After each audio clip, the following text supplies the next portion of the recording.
הייתי בטוח שכל בן אדם שאני מדבר איתו יקבל את זה באהבה ובשמחה. קיבלתי איומים על החיים שלי, דחייה, שנאה. דוד שלי אמר לי שאני כבר לא חלק מעם ישראל. יש לי חבר שמחק אותי מהחיים שלו. אם אני אראה אותך פעם אחת פנים מול פנים, אני פשוט ארצח אותך. ירצח אותי? על מה? לא קל לאנשים לקבל את המסר. לא יצא לי לשמוע את אבא שלי הרבה פעמים בוכה. בסוף הוא אמר לי, מוטי, קבל אותך כמו שאתה ואני אוהב אותך, אבל תשאיר את זה רק לעצמך. אף אחד לא צריך לדעת על זה.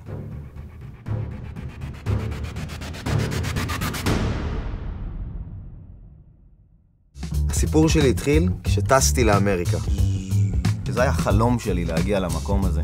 אז הגעתי לניו יורק, מצאתי עבודה בתור משגיח כשרות, כסף, באו בנות, היה אלכוהול, סמים, מסיבות. מבחוץ חייתי את החלום האמריקאי, אבל מבפנים הכל היה רקוב. יום אחד נכנסה לי בחורה למסעדה, היא שאלה אותי איזה כשרות יש לשתייה שאני מביא. אני הסתכלתי עליה, אמרתי לה, זה הכשרות של הרב הזה והזה. עכשיו היא מסתכלת עליי לרגע, ואז היא הולכת. הכשרות של הרב הזה לא מתאימה לך? יש מחנה של הרב הזה ומחנה של הרב הזה, והמלחמה הזאת היא כל כך רעה, כאילו, למה? לא יודע אם זה במקרה או לא. יום אחד נכנס בחור למסעדה, והוא מסתכל עליי והוא אומר לי, שלום, אני רוצה מקלחת. התפלאתי שהוא מדבר בכלל בעברית, שאלתי אותו, למה אתה מדבר עברית? מאיפה זה מגיע? אז הוא אומר לי, אני מאוד אוהב את עם ישראל, אני מאוד אוהב את הישראלים, ויותר מזה, אני מוכן אפילו למות למען ישראל. עכשיו אני מסתכל על זה ואני אומר, אני בתור ישראלי, אחרי שסיימתי את צה"ל, הדבר הראשון שעשיתי זה פשוט לברוח משם. והוא, האמריקאי שחי בניו יורק, כל כך אוהב את ישראל שהוא רוצה לגור שם. זה היה בשבילי אבסורד. תגיד רורי, אם אתה נוצרי, אתה לא אמור לשנוא את עם ישראל כי אנחנו הרגנו את ישו? אז הוא מסתכל עליי והוא אומר לי, אתם לא הרגתם אותו. כולנו הרגנו אותו. עכשיו אני מסתכל עליו ואני אומר לו, אני לא הרגתי אף אחד. אני לא פשעתי, אני לא גנבתי, אני לא עשיתי שום דבר רע בחיים שלי. אתה לא יכול לבוא אליי ולהגיד לי שאני עשיתי משהו רע. אז הוא אמר לי, מוטי, כולנו חוטאים. כולנו נמצאים באותה הסירה. וואו, רורי, אתה בחיים לא תצליח לעשות אותי נוצרי. כמה שתדבר, אתה לא תצליח. ובכלל, מה זה הדבר הזה? אתם מאמינים שהישו הזה מת וקם לתחייה, ככה, כמו לא יודע מה. בזמן שכתוב בתנ"ך שהיחיד שבאמת לא מת ועלה לשמיים זה אברהם. אז הוא מסתכל עליי ואומר לי, אברהם? אומר לו, כן, בטח אברהם. הוא אומר לי, אתה בטוח שזה אברהם? אז לא, נראה לך שאני מתבלבל, אני ישראלי, אני מדבר עברית, אני קורא את התנ"ך שלי בעברית, אתה לא יכול לבוא אליי ולהגיד לי שאני מתבלבל. אז הוא מוציא את התנ"ך שלו משום מקום, התחיל לדפדף בתוך התנ"ך, פותח לי במלכים, והוא מראה לי שזה היה אליהו. אני חזרתי הביתה באותו יום ואמרתי, זה לא הגיוני שמישהו לא יהודי, נוצרי, יגיד לי על התנ"ך שלי, ויסביר לי דברים על התנ"ך שלי. זה היה היום שבו החלטתי לקחת את הספר הזה ולהתחיל לקרוא אותו. בקיצור, אני יושב שם במקום הזה, מלא אנשים, בית כנסת. אני מסתכל שמאלה וימינה, ואני רואה בנים, בנות, גויים, יהודים.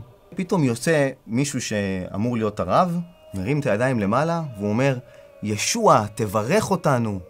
ישוע, תן לנו עוד ממך. אני באותו הרגע, לא יודע מי זה ישוע, מסתכל על ידידה שלי שיושבת לידי, ואני עושה לה, פסט, מי זה ישוע? ג'יזוס. איך שהיא אומרת ג'יזוס, אני נעמדתי ישר על הרגליים. תגידי, את משוגעת? אמרת לי שזה בית כנסת. מה את מביאה אותי לפה? ועוד בשבת אני אמור להיות משגיח כשרות. למה אני פה בכלל?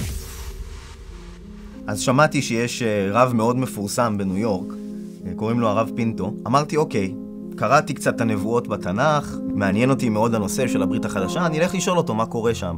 אז הלכתי אליו, ויצא לי להיפגש איתו, זה לא דבר מאוד קל. עכשיו, איך שהוא שמע ברית חדשה, הוא פתאום הפך להיות יותר רציני, הוא הסתכל עליי, מי אמר לך? מי אמר לך על הדבר הזה? אמרתי לו, קראתי, אני קורא, וזה הגעתי, ואז באתי להוציא את הספר, את הברית החדשה שהיה לי. אני בא להביא לו את זה, והוא מסתכל על זה, העיניים שלו נפתחו ככה חזק, הוא לוקח לי את הספר מהיד, וזורק אותו הצידה, הוא אומר לי, שלא תעז לגעת בספר הזה, שלא תתקרב אליו. מבחינתו, הספר הזה הוא מה שהביא את כל הרוע בעולם.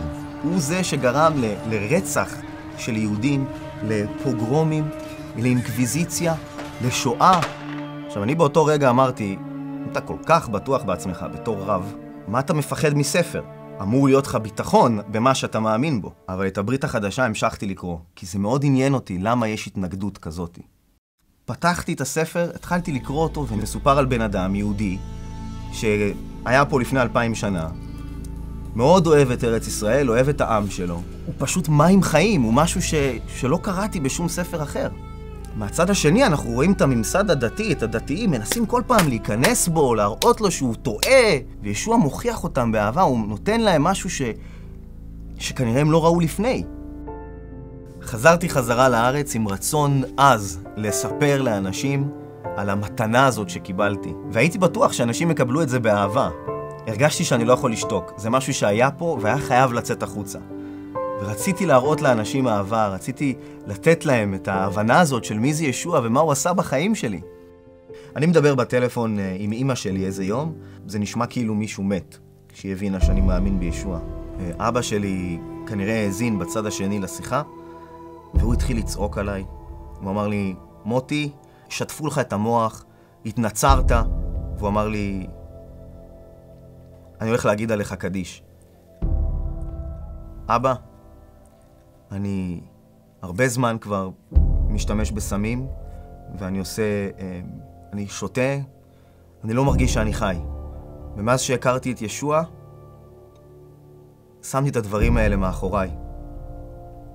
אני עדיין הבן שלך, לא השתניתי, אני מי שאני. בסוף הוא אמר לי, מוטי, קבל אותך כמו שאתה ואני אוהב אותך, אבל תשאיר את זה רק לעצמך. אף אחד לא צריך לדעת על זה.